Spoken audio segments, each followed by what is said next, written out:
All right, let's go to that other issue, this nonsense being pushed by a group of activist teachers when it comes to Anzac Day. Now, beyond the utter disrespect, this Teachers for Palestine group is showing our diggers, there's also the ignorance of our history, and yet horrifyingly, they are in charge of teaching our kids. Joining me now, Shadow Education Minister at a federal level, Sarah Henderson. Well, Senator Henderson, welcome. This group claim they've got hundreds of members. They say they work with schools right across the country. They've actually produced material for the classroom, 40-page document to push their warped view of military history. So this isn't a fringe outfit. How concerned are you? Peter, good evening, and I'm very concerned. This is a warped view of history run by activists, and we've seen so much activism by pro-Palestinian groups since the 7th of October last year. The classroom is for education, not indoctrination. And the way that this group has reflected on the legend of the Anzacs, of the sacrifice of those who served in all wars, including more than 100,000 Australians who made the ultimate sacrifice, it's absolutely appalling. And the Education Minister, Jason Clare, must ensure that none of these materials get into any classroom. Yeah, he's been strangely silent. I mean, I listened to one of the activists yesterday on radio. They had this to say, that somehow our history lessons on the Anzac story are tied up with arms dealers. Let's have a listen.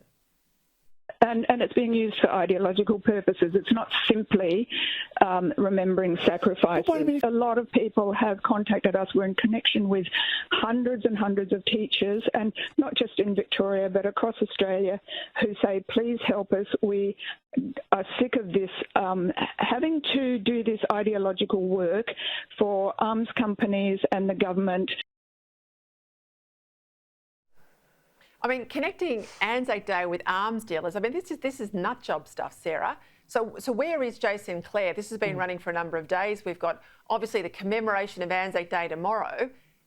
Labor's got to get out from under the desk and draw a line under this and say they won't support this nonsense.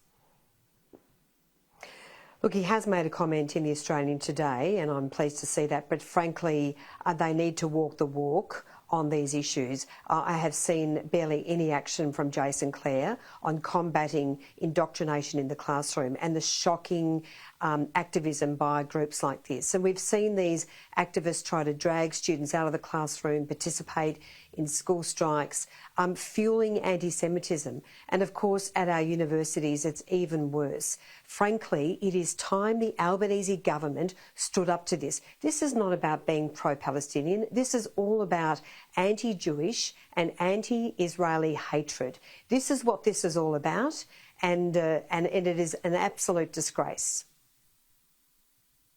Sarah, just before you go, high school dropout figures, they're out. Our rates are at the highest level of dropout since 2010. Nearly 1 in 4 students are not finishing year 12. I mean, these are the highest numbers in terms of lack of completion of year 12 in 13 years. I mean, are they taking up apprenticeships? That's a good thing. We know we need trades out there, but what's the rationale here? Well, Peter, this is very concerning, and I don't think they are taking up apprenticeships, because apprenticeships and trainee positions are actually falling under the Albanese government. I think what's the core issue here is the type of teaching. State and territory governments and, of course, the federal government have not been strong enough on the reforms we need to improve teacher training and, of course, the way that kids are taught in the classroom. We need explicit teaching. We know that is the most effective way to keep children engaged. And if you can't keep children engaged in the classroom, they won't stay at school. That's the bottom line. I do want to say New South Wales is moving towards explicit teaching, which is great to see. There's some work being done in WA and also in Tasmania. But frankly, the Federal Education Minister, Jason Clare, has been missing in action on the critical need to mandate the best evidence-based teaching methods, because, Peter, 1 in 3 kids are failing NAPLAN. Our standards are going backwards. It's costing our nation dearly. And the average year 10 student is now 1 year behind in their learning compared to 20 years ago. So we've got to arrest this decline, and it is the evidence-based teaching methods that are going to do it, and it is time that we saw Jason Clare and Labor get on with it. It's just not good enough. Sarah, I'm out of time, but I'm going to get you back on to explain. I want people to understand explicit teaching. I know what it is. I think anyone over the age of probably 45 was taught that way, but I want people to really understand it. We'll do that another time, but thank you for your time tonight. Yeah.